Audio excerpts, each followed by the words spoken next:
Hello, welcome to Virgo Philippines. Take only what resonates. Ito yung reading natin for Virgo, Sun, Moon, Rising, Venus, Jupiter, Virgo. This is general love reading. Take only what resonates. Para sa mga gusto mo po personal reading, Jing Tarot Reader. And please do like and subscribe dito sa ating channel kung hindi ka pa nakasubscribe. Ma-appreciate ko lahat ng likes, comments, and shares. Basta positive lang guys. Kasi negative comments, hindi namin yun inaalaw. Dinidelete namin yun at hindi na po makakapag-comment ulit.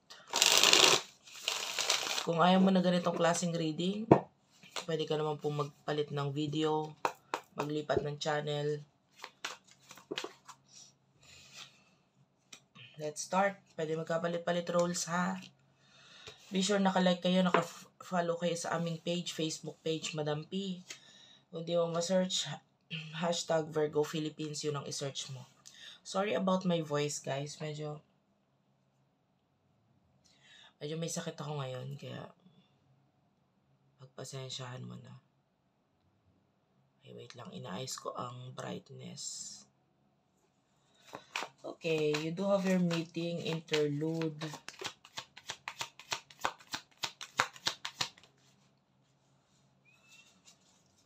Wish, and by the way, itong right side, this will be your side, and then yung kaliwa is your person's side. Kung gusto mong i-avail yung mga product namin, doon mo yun makikita sa aming TikTok shop. Unipree, yun ang i-search mo sa TikTok. Okay, let's start. Okay. Yung iba sa inyo, you could be dealing with 2 people, 2 or more actually. And sa ngayon, there's a person here na pwedeng there's no connection, communication sa inyong dalawa. Pero nandun yung parang interesado ka pa rin kung kamusta na ba tong taong to or what. And maybe iba sa inyo, kaya ka nanonood dito sa mga tarot readings is because gusto mo makabalita dito sa taong to. Kamusta na ba yun? Ano ba yan? But now, actually, nakakakita rin tayo ng plano with you.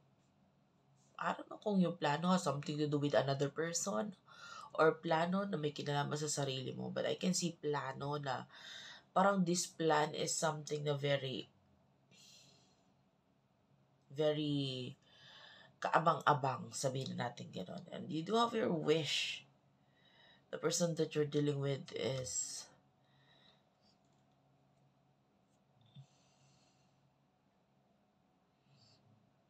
you could be dealing with someone na mahilig magdasal or what.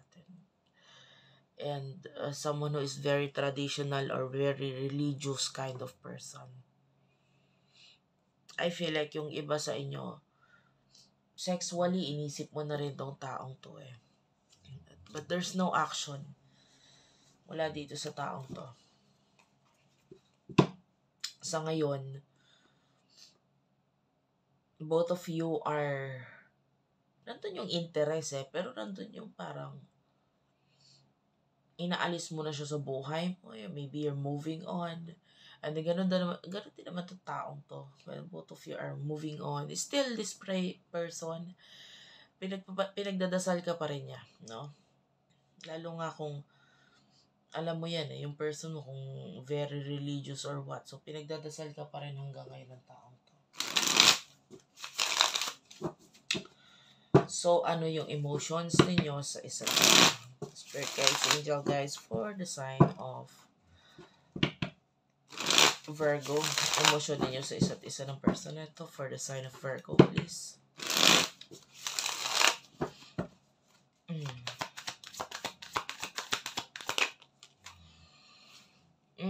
Nakaamoy ako ng parang sunog or what. Sunog na damit, na pinlansya or what. Or sunog na buhok.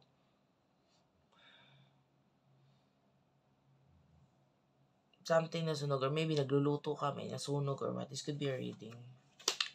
Or pwedeng may nagigisa or nagigisa. Nagigisa ba tawag tayo? Hindi pala, iba nasa isip ko. Nagigisa ay yung nagsusunog ng mga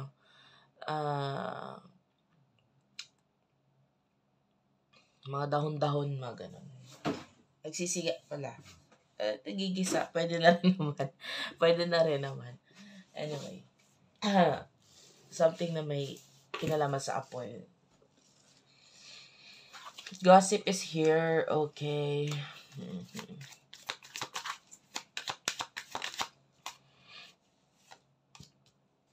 Pressure cooker. Okay. Emotions sa isa't isa. Spirit guides, angel guides for the sign of Virgo. Threatened. Okay. Love affair. Okay. So, yung iba sa inyo, there could be another person na involved dito sa connection. Sabi ko nga, you could be dealing with another person or yung person mo could be dealing with someone else. Or pwedeng pareho kayo. Emotion ito with the pressure cooker, galit. May galit. And I feel like that's the other person. Kung ang kakonect mo, may kakonect siyang isa pa, yung other person is nakakakita tayo ng galit doon sa person na yon. And hindi siya nagiging honest sa'yo, this person, regarding sa emotion niya. There's a lot of secrets and I feel like itong person na to is pinagpapantasyahan ka niya ngayon and even may partner siyang iba. Yung person niya na yon, iba ang iniisip niya doon. Like when they're having sex, ikaw ang ini-imagine itong person na to and there's a lot of passion. Retaliation is here, so sa ngayon parang honestly yung iba sa inyo may galit may parang you want this person to suffer. Yan, may ines or may galit, maybe kung ano man ginawa niya sa iyo or naparamdam niya sa iyo in the past, parang hindi mo matanggap or yung iba sa inyo bakit? Parang ganun. May question na bakit. And then, gossip is here. So, yan. Nandun yung selos, inggit mo doon sa person na ito. Yung iba sabihin, hindi naman inggit, but rather, let's say, parang, nandun pa rin yung ines, okay? Nandun pa rin yung ines sa person na ito, na pwedeng may mga questions ka pa rin na hindi nasasagot nitong person na to or ng connection na ito. Like, you're looking for something, you want something to happen. And I feel like, nakikwento mo na rin muna itong person nito sa iba. And the other person, yung situation ninyo. I mean, you are the one na mas nagiging open sa connection ninyo.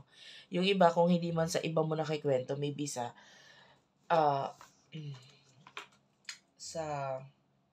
comment. Yan, pag nagko-comment ka sa akin, diba, nagiging open ka regarding sa kung ano tingin mo, emosyon mo dito sa taong to, etc. So, you're being open. Pero ito person na to, a lot of pagtatago sa emotion niya. But a lot of passion yung nandun. Pwedeng pareho kayo nagkakaroon ng realizations. Like, yung person mo na-realize niya, ay gusto pala kita. And then, ikaw pwedeng nagkakaroon ka ng realizations na parang,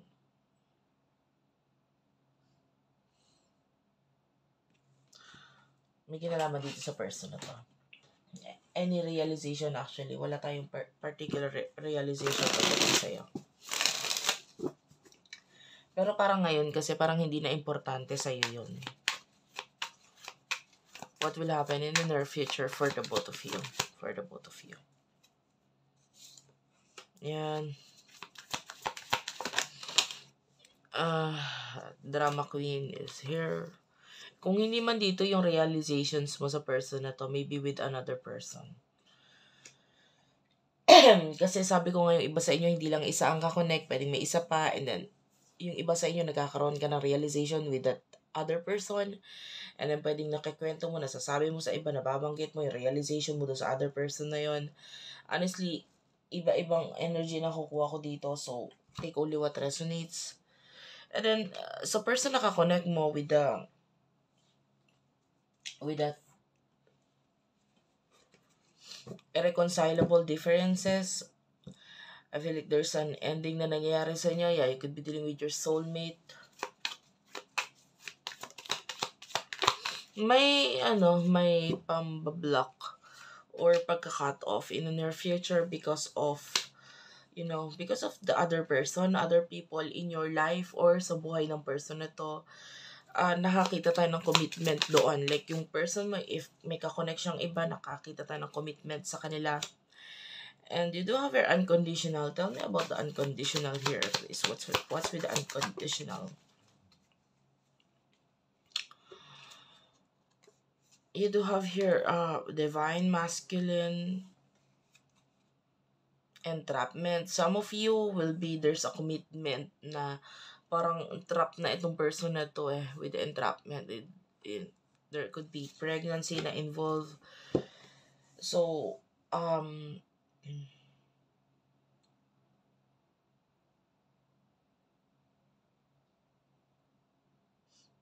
kung nawala na itong person na to sa buhay na to, buhay mo, kinut off mo siya, binlock ka niya, or what, nag-cut off kayo, you should let this person go. Honestly, kailangan mo na i-let go yung tao.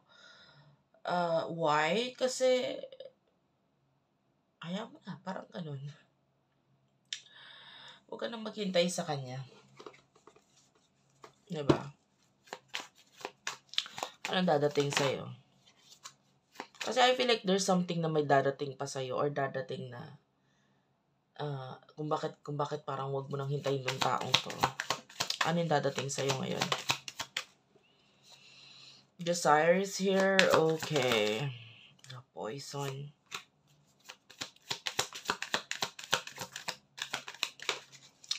On the table. I feel like this is a past person or maybe a soulmate.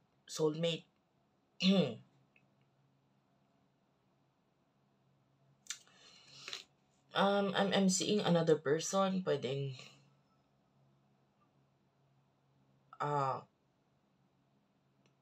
magkaroon ng offer sa'yo itong person na to.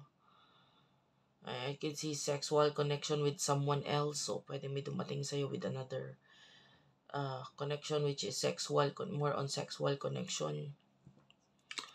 Yung iba, honestly, may mga bawal na pag-ibig ako nakikita dito or bawal na connection.